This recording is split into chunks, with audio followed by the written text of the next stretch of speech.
Este video es la segunda parte de la historia de cómo el cártel de los Zetas llegó a Guatemala a revolucionar el mundo del crimen allí y dejar una huella de sangre y terror.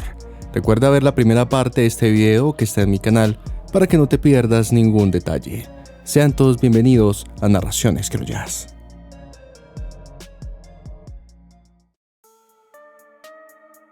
Luego de consolidar su poder en Cobán, los Zetas pasaron a la ofensiva. Sumado a que a inicios del 2010 decidieron cortar lazos con el cártel del Golfo, formando su cártel de manera independiente. Y en este sentido Guatemala tomó aún mayor relevancia para los Zetas en el tráfico y transporte de la droga.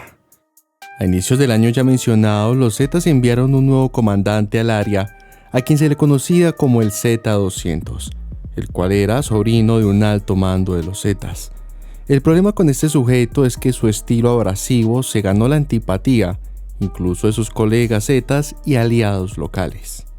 Continuando con la guerra en contra de los zares locales de Guatemala, los Zetas en junio del 2010 fueron sospechosos del asesinato de Giovanni España, hombre quien asumió el imperio de la familia León luego de la muerte de Juancho León. Luego en septiembre de ese año también interceptaron a otros aliados de la familia León cuando iban en una caravana de camionetas y le liquidaron. Este desenfreno de ataques por parte de los Zetas era un mensaje para sus rivales, en donde señalaban no estar conformes con Alta Verapaz, y estaban colocando su mira en dos estados claves, en Zacapa y Petén, ambos corredores cruciales que les permitía al grupo de la última letra ser el grupo narco más formidable en Guatemala. Zacapa es una intersección crítica para las drogas que entran desde Honduras y Petén representa un tercio del norte del territorio del país.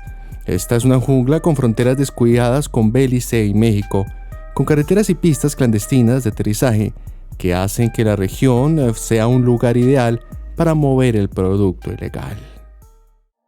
Los Zetas, al llevar años aterrorizando Guatemala, conllevó a que el gobierno les atacara en diciembre del 2010, enviando tropas y policía adicional como parte del estado de sitio que se dio en Alta Verapaz. Este sitio duró 2 meses, en donde el personal militar arrestó a 22 sospechosos e incautó pequeñas cantidades de dinero, al igual que vehículos y armas de grueso calibre. Este operativo fue aclamado por el gobierno guatemalteco como un éxito, pero altos oficiales de Alta Verapaz comentaron que los capturados no eran altos mandos. Presuntamente los Zetas ante este ataque se reubicaron en San Miguel Chica, un pequeño pueblo en la vecina provincia donde se dio el estado de sitio, y en donde también el grupo tenía muchos reclutas de entre los exsoldados desempleados que vivían en esta zona.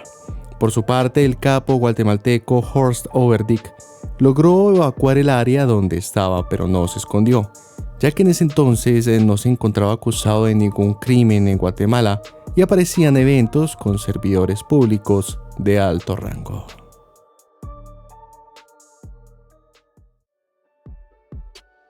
El 12 de mayo del 2011, los Zetas darían inicio a una racha criminal que duró una semana y sembró terror en este país centroamericano.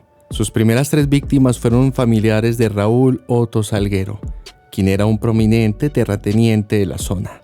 El sábado 15 de mayo, pistoleros del cártel interceptaron a Harold León, miembro de la familia León, mientras conducía por la calle, y la asesinaron junto a otros 2 de sus guardaespaldas. Al día siguiente, el domingo, un grupo grande de hombres de los Zetas entraron a la finca Los Cocos, a unos 30 kilómetros de la ciudad de Flores, y allí cometieron una terrible masacre al asesinar a 27 jornaleros luego de torturarles durante muchas horas. Al final de este acto se encontró un mensaje en la pared para Salguero, en donde decía: ¿Qué onda, Otto Salguero? Te voy a encontrar y te voy a dejar así. Luego de esto, estos hombres retornaron a Alta Verapaz, en donde el 25 de mayo secuestraron al fiscal local de Cobán y le liquidaron. Ante esta cadena de actos delincuenciales, el gobierno, actuando con una prontitud sin precedentes, capturó a más de 40 sospechosos, pero el daño ya estaba hecho. Los Zetas, por donde pasaban, dejaban un doliente rastro de sangre. No es claro cuál fue la disputa que llevó a que se generara la masacre de mayo, Este mensaje público hacia Otto Salguero era porque este sujeto era aliado del Clan León y los Zetas estaban determinados a eliminar todos los rezagos de la Red de León. Luego de que el estado de sitio terminara en Cobán, los Zetas se escabulleron de vuelta al área, pero con un perfil más bajo y una nueva estructura que parecía compartir servicios con otras organizaciones criminales locales. Luego, por su parte, los operadores mexicanos se alejaron de Cobán y en su lugar enviaron nicaragüenses y hondureños para que hicieran el trabajo sucio. Esos últimos reactivaron los cobros de extorsión, buscando controlar el mercado local de la droga. Los Zetas se aliaron también con otro grupo de Guatemala conocido como los Chulamicos, quienes proporcionaban armas, inteligencia, vehículos y soldados adicionales a varios grupos cuando era necesario.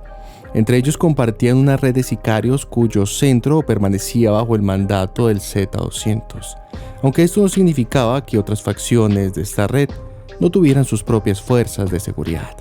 Por ejemplo, los Zetas manejaban el núcleo del equipo de seguridad, pero aún dependían de Overdick y otros operadores locales para mover el producto y el lavado de activos. La red de Overdick se extendía desde Colombia hasta Guatemala, y aparentemente los Zetas eran quienes le compraban a él sus cargas de cocaína y no al revés, ya que se desconocía si los contactos de los Zetas llegaban hasta Colombia. Estos estallidos de los Zetas reforzaron la teoría de no contar con proveedores propios, necesitando así mantener el control de este cuello de botella crítico en la cadena de distribución para mantener la ventaja competitiva con otros cárteles como el Cártel del Golfo y con otras familias criminales en Guatemala.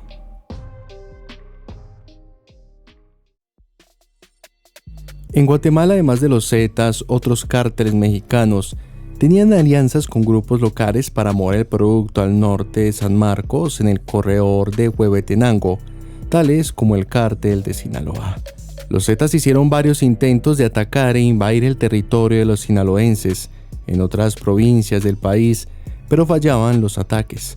Por ejemplo, en noviembre del 2008, el grupo de La Última Letra lanzó un ataque sorpresa en contra de operadores del lugar en Huehuetenango, pero los locales lograron repeler el ataque, reportándose de 17 muertes. En otros ataques a inicios del 2010, habitantes del lugar comentaron que llegaron a dejar 60 muertos, siendo la mayoría de estos agentes de los Zetas. Desde ese entonces, los Zetas pelearon en más ocasiones, pero sin frutos por la fuerza de sus oponentes. El gobierno en este sentido continuó con operaciones que conllevaron a varios arrestos de los Zetas, incluyendo a comandantes que operaban en el área de Cobán. Luego en otra operación se capturaron a 10 operadores más, incluyendo al cabecilla del grupo Los Chulamicos. Ante estos golpes, antiguos aliados de los Zetas llegaron a tener dudas sobre la confiabilidad del grupo criminal por su brutalidad al actuar y las tácticas que ejercían para atemorizar, pero que terminaban por llamar la atención. Algunos de los que hicieron negocios con el grupo terminaban muertos o, si sobrevivían, llegaban a las cárceles. Esas tácticas criminales violentas asustaban a sus rivales y a los ciudadanos del común, pero socavaron sus operaciones comerciales de igual manera.